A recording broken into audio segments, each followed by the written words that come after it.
BJP మహిళా అధ్యక్షురాలి అఘాయిత్యం, 13 ఏళ్ల కూతురిని ప్రియుడితో కలిసి గ్యాంగ్ రేప్. సిగ్గు చేయడం ఉన్నా నీకు, నువ్వు బీజేపీ మహిళ అని చెప్పుకొని కూడా పార్టీ పరుగు పోతుంది. ఈ చోట ఆమెని శౌరస్తం మీద కూసబెట్టి ముందు కొట్టాలి. వేరేతో తయారవుతారు. గిసోట ఆమెకి ఏం చేయాలంటే నడి శౌరస్తాలో సిగ్నల్ అన్ని ఆపేసి ఆ మధ్యలో కూర్చోబెట్టి గుండు కొట్టాలి. అప్పుడు సిగ్గు శరం వస్తుంది. ఇది చోట ఆడోలేదు. బిడ్డ జీవితం నాశనం చేసిన దుర్మార్గురాలు.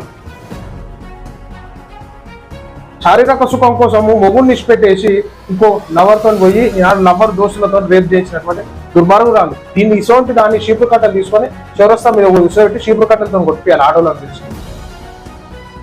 నీ బతికేందుకే ఇలాంటి తల్లులు కూడా ఉంటారా? బీజేపీ మహిళ ఆ 13 ఏళ్ల కూతురిని ఆ ప్రియుడు అతని చేతులతో గ్యాంగ్ రేప్ చేయించిన ఆ హరిద్వార్ బీజేపీ మహిళా అధ్యక్షురాలు అనామిక శర్మ తన భర్తకు విడాకులు ఇచ్చి తన ప్రియుడితో కొన్నేళ్లుగా సహజీవనం చేస్తున్న అనామిక ఈ సంవత్సరంలో జనవరిలో తన ప్రియుడు అతని చేతులతో కలిసి టూర్ కు వెళ్లిన అనామిక ఆమె 13 ఏళ్ల కూతురు సమయంలో తన ప్రియుడు అతని చేతులతో కలిసి తన కూతురిని గ్యాంగ్ రేప్ చేయించడానికి సహకరించిన అనామిక ఆలస్యంగా లోపు వచ్చిన ఈ ఘటన విచారణ జరిపి అనామిక శర్మను అరెస్ట్ చేశారు. ఇక ఏం చేస్తుంటారు, అప్పుడు సైలెంట్ ఉన్నాడని చెప్పేసి మళ్ళీ వచ్చేసి దౌర్జన్యంగా రేప్ చేయడం జరుగుతూ ఉంటది. ఇక మరి ఆ బిడ్డ తట్టుకోలేక పోలీసులను ఆశ్రయించడంతో కథ అంతా బయటపడ్డది.